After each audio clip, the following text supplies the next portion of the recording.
for your rosemary demi-glace pork chops, you're gonna need your pork chops, some Yukon Gold potatoes, carrots, a red onion, fresh rosemary, chicken demi-glace, sour cream, and then you're gonna need to provide 2 tablespoons of butter divided, some oil, and of course, salt and pepper. I'm going to begin by prepping my roasted carrots and onions. So I've washed and dried my carrots, and then we're gonna need to peel them. I did preheat my oven to 425 degrees, and I adjusted the top rack to be at the very top of my oven. So the way I'm gonna cut these, so I've just been peeling into my garbage bowl. So you're gonna wanna cut the top and the bottom of your carrot off. And then I'm gonna cut them on the diagonally, on the bias, into like large chunks like so. I'm gonna do that with the remaining carrots. My carrots have all been peeled and chopped, and then I went ahead and I cut my onion in half from root to tip, and then I peeled that outer layer of paper off, and then we're just gonna cut this into like 1/2-inch wedges, and you're gonna do this for both sides of the onion.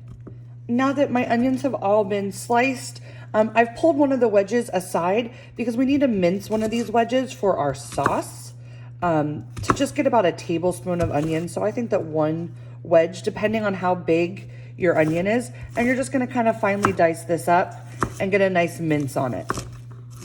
So just keep chopping this until you have the small fine mince piece. I have finely minced my 1 little wedge of onion.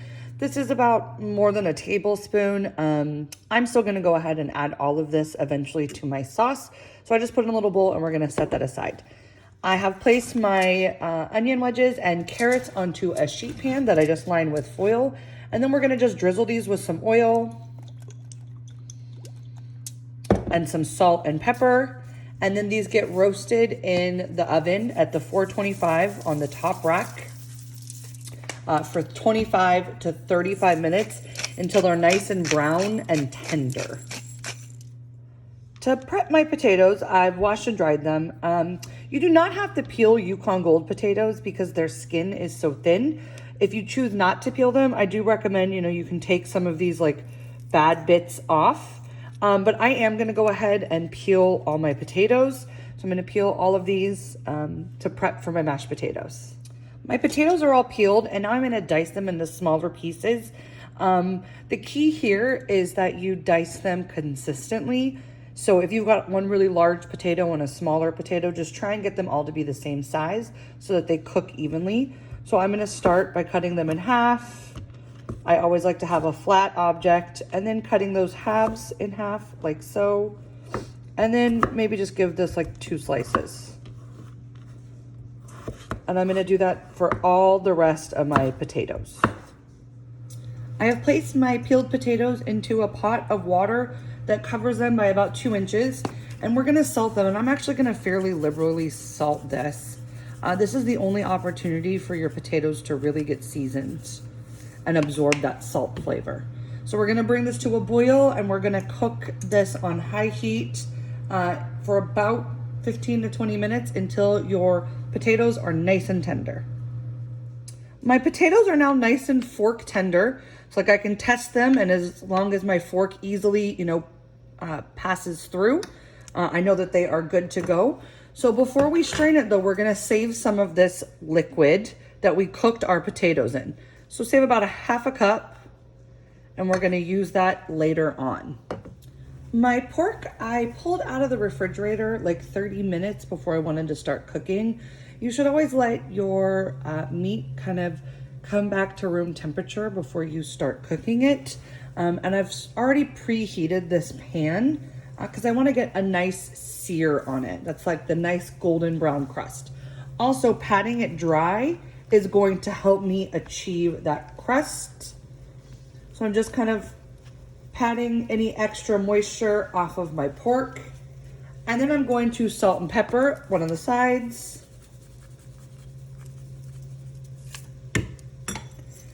As much salt and pepper as you like.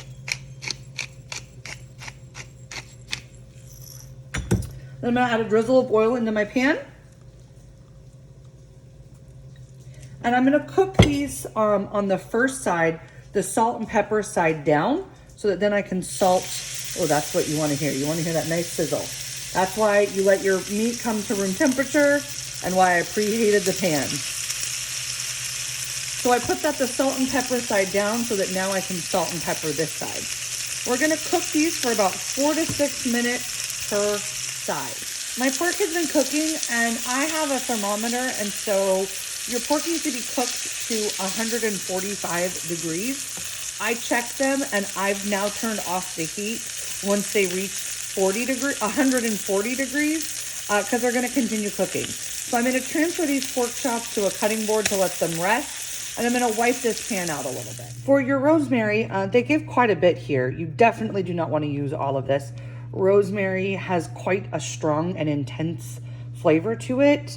So my suggestion is add a little bit, and you can always add more to your sauce. So again, though, we don't want the stem. As you can see, the stem, this almost looks like a pine branch. It does kind of have like a piney smell.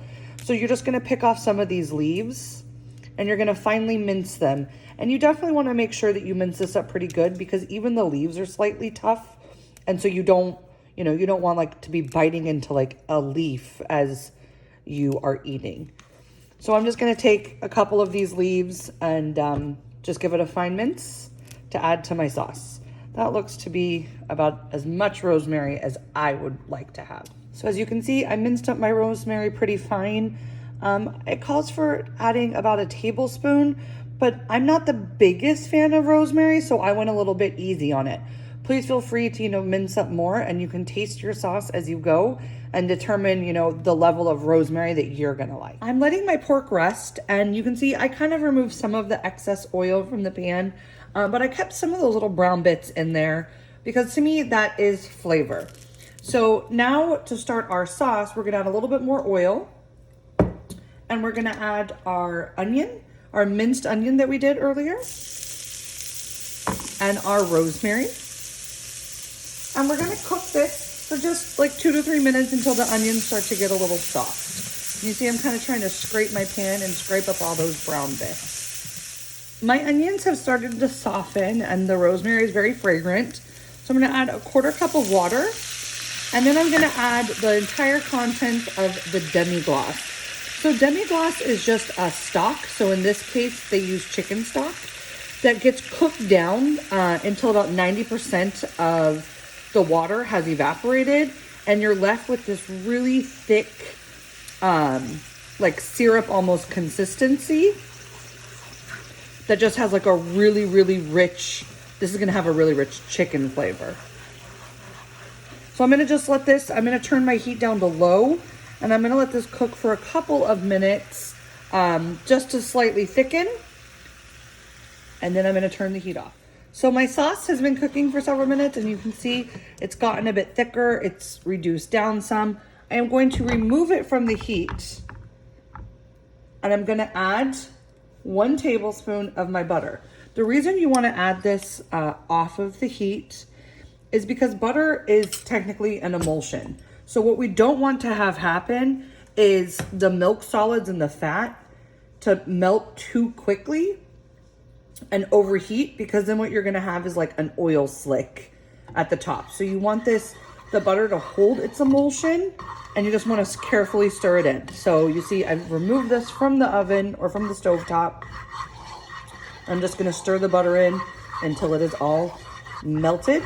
And there is our beautiful glossy sauce.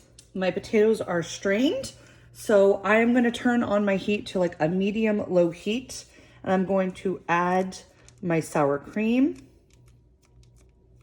the entire contents. And if you don't like sour cream, still add it, because you're not gonna taste the sour cream. And then we're gonna add our other tablespoon of butter, some salt and pepper,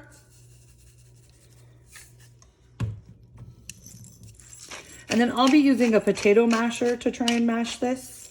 If you don't have a potato masher, you can use a spoon or a fork, but so I'm just gonna mash this until the butter and sour cream is all combined. I've combined most of the butter and sour cream, and so this recipe actually calls for adding some of your reserved cooking water. If you wanted, you can add milk instead, but don't add all of it at once. Just add a splash until you get your potatoes to the consistency that you like them to be. So I just added a little splash, and I'm gonna incorporate it all and then see if maybe, you know, I want it a little bit, I might add a little bit more of the water. And then just keep mashing and taste and adjust seasonings as needed. So now I have pulled out my roasted vegetables, my mashed potatoes are done, my sauce is done, and my pork chops are resting on the cutting board. And so now it is up to you to plate.